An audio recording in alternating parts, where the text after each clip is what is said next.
Welcome back to News in Focus. Now, a group of prominent international judges and legal experts have urged the International Court of Justice not to throw out Sudan's genocide case against the United Arab Emirates on a technicality. Now, on Monday, the ICJ will deliver its emergency order in the case, with the verdict expected to turn the question of the UAE's reservation to an article in the Geneva Convention. Joining me now, I'd like to welcome Dr. Bashir Osman, who is a medical doctor, but he was also the former president of the Sudanese community in Gauteng. Dr. Osman, assalamu alaikum wa rahmatullahi wa barakatuh, and jazakallah so much for joining us. Wa alaikum assalam wa rahmatullah.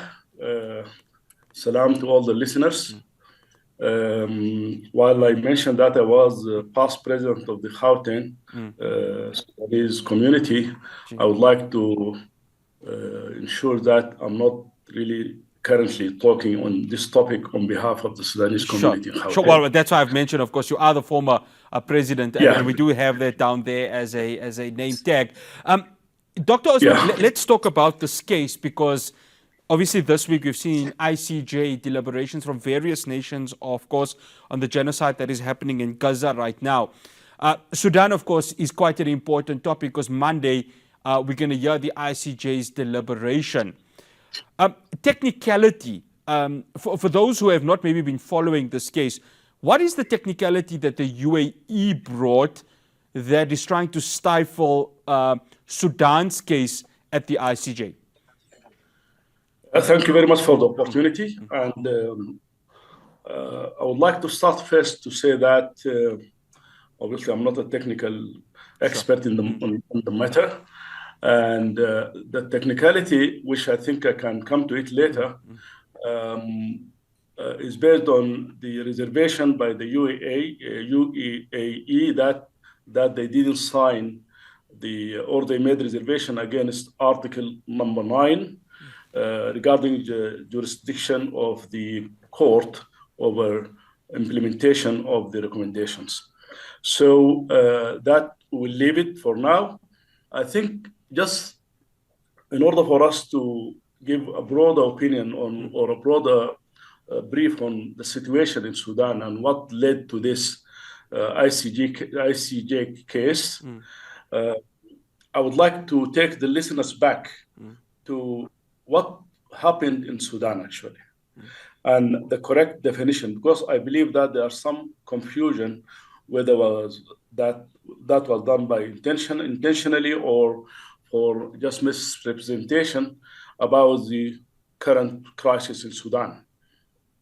The war that erupted on the 15th of April 2023, from the outset could be seen as the power struggle by two generals, namely Hemeti and Burhan.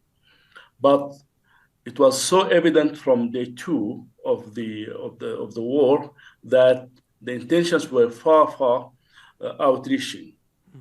The RSF had started attacking everything that represents the state of Sudan, including the institutions, the people of Sudan, the service and the airports, the hospitals, the schools, the universities, and at the end it turned out on people, normal people at their homes, invading the homes, driving people out of their homes, and occupying the homes of normal people.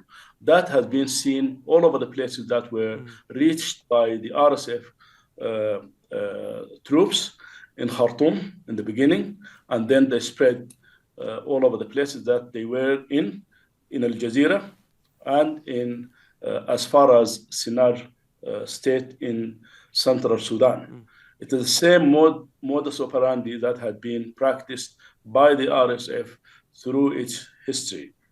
So that, I think that's very important, and to have that definition correct, because we believe that the reason behind the rallies by all Sudanese people who have been affected by the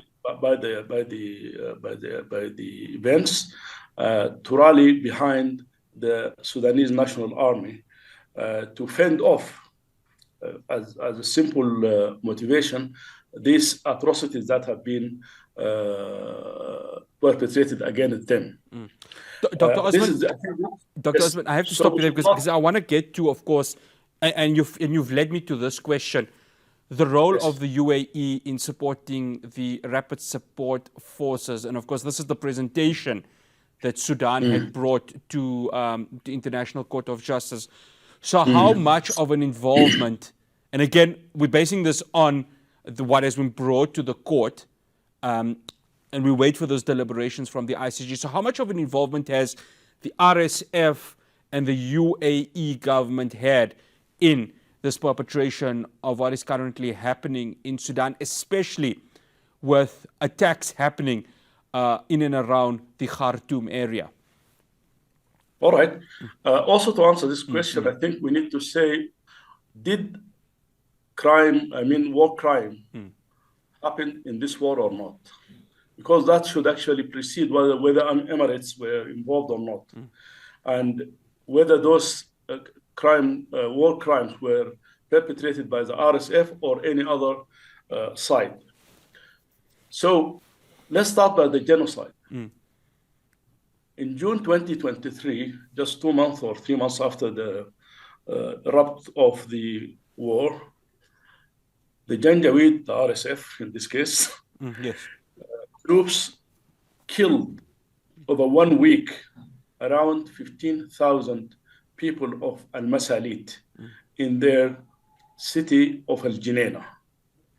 And they forced almost 500,000 of these people to flee their country of origin to neighboring Chad. Yes. So that was the first indication of genocide, and that has been obviously confirmed by the Masalit people and their representatives and their chiefs, but also has been confirmed by other international organizations. The RSF genocidal acts, forensic evidence, including reports from the Raoul Wallenberg Center for Human Rights, and a separate Human Rights Watch report, has detailed the RSF systematic killing, sexual violence, and incineration of whole villages in West Darfur. Satellite imagery analyzed by Yale University of Humanitarian Research Lab exposes widespread destruction of civilian settlement. It has been shown through videos that were taken by the Janjaweed fighters that mass graves were dug. People were buried alive. So all that actually say to us the Janjaweed has done a genocide in Western Darfur, especially on Al-Masalit people. So, Dr. Osman, within 2 minutes, would you say when Monday's deliberation comes out, would there be a clear case that what you're saying right now, what we're hearing from human rights experts, that what the RSF is doing constitutes a genocide? Yes. Okay. That's not only the case, actually. This genocide and this war crimes has been all over the places. In Al Jazeera state, in a town called Al Hilaliya, where I did my matrix, 500 people were left dead, either directly killed by the RSF or left untreated for reportedly cholera or something similar to that. So 500 were killed during 1 week. Then in a place called Wadi Noura, 200 people were also massacred by the same RSF fighters. And I can go on and on of these things. In Khartoum, almost 3 million were forced to leave their homes. And those homes were left to be looted and destructed. And now we can see the evidence when people started to go back and see what scale of destruction that has been done to to the city. And that also included water station, electricity station, and substations, and hospitals. Can you imagine that hospitals were destroyed by the RSF fighters? So that a wide-scale destruction of everything that represents Sudan, even museums were actually destructed and looted. And it tells about the intentions of this militia to destroy the country, and they were not really shying of saying that they wanted to destruct the state of Sudan, which they do not think they actually belonging to. The last problem was actually the last massacre was perpetrated in Salha town, south of Omdurman, where 31 persons were actually paraded in front of camera and killed instantly without any court proceedings or without any, obviously no defense or those things will happen. Regarding to the Dr. Osman, I have to stop you there because we have to go to a break, unfortunately. But we will continue this conversation after the break. Do hold on to that thought. I'll be speaking to Dr. Bashir Osman after this. Welcome back. I'm still in conversation with Dr. Bashir Osman. He was the former president of the Sudanese community in Gauteng. He's, of course, a medical doctor. Currently, at the moment, fighting continues to be intensifying between the Rapid Support Forces and the Sudanese army. Dr. Osman, just before the break, of course, I had to apologize. I had to cut you there. I'm just going to give you 2 minutes to make those closing statements. All right. Just at the conclusion of the genocide happening in Sudan, the previous administration in the U.S. under Mr. Biden confirmed that or designated what happened in Sudan as genocide, and it didn't shy from saying that it was perpetrated by the RSF. As for the ICJ case, I can just say what is being said about the case, and obviously now the case is sub judice, so we'll leave that for the court to rule out of it. But it seems like the connection or the relationship between the UAE and the RSF had been there for a long time, and since the beginning of the war, many reports came out relating this story of support of the RSF by the UAE. Flight tracking data and satellite images analyzed by the Conflict Observatory, a U.S. non-governmental organization that verifies reports of war crimes in Sudan and Ukraine, concluded that near certainty that the UAE transferred weapons to the RSF. Reuters reported that there were at least 86 flights from UAE to Amjaras, a small airport in eastern Chad, 50 kilos from the border of Sudan. The same was reported by The Guardian, calling it a new regional air bridge, a new regional air bridge.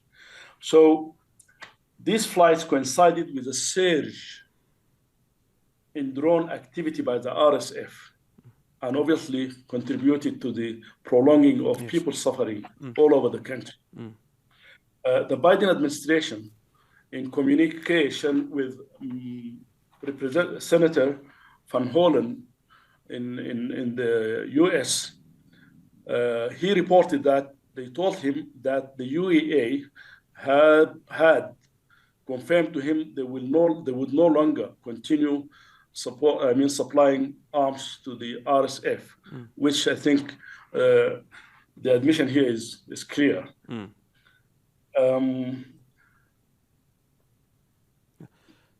Dr. Osman, I have to go to the next. I have to go to the next part of this discussion, and I think we are going to, of course, keep a keen eye on what the ICJ delivers on Monday. It's been a busy week for them. Dr. Osman, massive fighting is currently happening at the moment, especially in Kartum. We see, of course, the Rapid Support Forces increasing their attacks over there. When you look at it, it's not going to get any easier from here, is it? Because it's quite clear that whatever happens with the deliberation on Monday is going to really have a reverberation about what is currently happening in Khartoum at the moment. But I think the key takeaway from this, and the sad takeaway from this, is that continuous displacements are going to happen no matter what happens post-Monday. Yeah, that's true. Especially if the arms are continue to be supplied to the RSF with the same vigor and insistence. What's happening in Khartoum actually is now much limited because obviously the RSF were driven away from almost all central Sudan and almost 80 to 90% of the capital Khartoum. There is one site, Salha, where there's still some RSF fighters, and they are still continuing to cause disturbance in the capital. But in general, Khartoum now is much safer. It receives people who are returning back. Unfortunately, they're empty, looted, destructed houses. And the issue, other than that, is the extension. Now the war is now more in the western part of the country, in southern Kordofan and Darfur,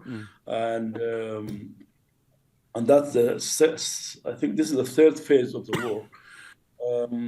As I said, this war actually, for it to stop, needs strong support for Sudan and condemnation of whoever actually supplying the RSF with advanced weapons that the RSF or the militia actually are using to destroy the country and to kill people for no reason. I can still say that power struggle between two generals should be confined between the two generals and the army and the militia. But what's happening now is not really a simple power struggle. It's a war against Sudan. And that's what we should actually have in mind. And when we decide upon whatever position that we have to take, I think that should be considered strongly. One final question, Dr. Osman. What is your request from a global perspective? Of course, there have been ceasefire discussions. I know Qatar has been trying this from their side to broker it also. Of course, Sudan is in Africa, and the rest of Africa always looks to South Africa to be this moral compass. We saw that, of course, with them taking Israel to the ICJ for the genocide in Gaza right now. I beg your pardon. So what is your request, and I'm sure you speak for quite a lot of the Sudanese community, even though you're not acting as its president right now. What is the request to the South African government, be it President Cyril Ramaphosa or International Relations Minister Ronald Lamola, to try and play its role and try not just brokering a ceasefire, but helping the citizens of Sudan? Thank you for that. And I think the first issue is to understand and to define the problem as it is, because that would be the first step towards the correct intervention or the help that can be taken. The rapid or the militia, as it's emboldened by the continuous supply of weapons to it, I don't think it will be genuine in seeking peace or helping in finding peace for the country, because that's their only strength, weapons. They don't have anything else. No project, no strategy, no ideology. It's just weapons. And that's the main problem for Sudan now. So if they are not deprived of their strengths and reason for existence, I don't think they are prepared to listen to any call for reason. So I think that the main thing that we need to actually understand what is behind it, what's the motivation of this militia, and who is behind it, and then that thing. I really applaud the call by the international expert on international international courts, especially Mr. Goldstone, who is a Yes. South African, whom you referred to in your introduction. And I think that is a very important reminder that we should not allow these atrocities to continue based on technicalities, which obviously I'm not going to elaborate on. As for the Sudanese, as for the South African community, them being really understanding what's going on and who are the victims here. It's not the army. It's not the army. It's not the leadership of the army. It is the people of Sudan who have been subjected to these atrocities by the militia. So I again appeal and call upon all in South Africa, as their histories actually taught us, that no atrocities, no human rights abuse should be allowed to continue unchecked and unquestioned. Dr. Bashir Osman, shukran so much for joining us here on News in Focus on Hilaal TV. Much appreciated. Assalamu alaikum wa rahmatullahi wa barakatuh. Thank you. Thank you very much.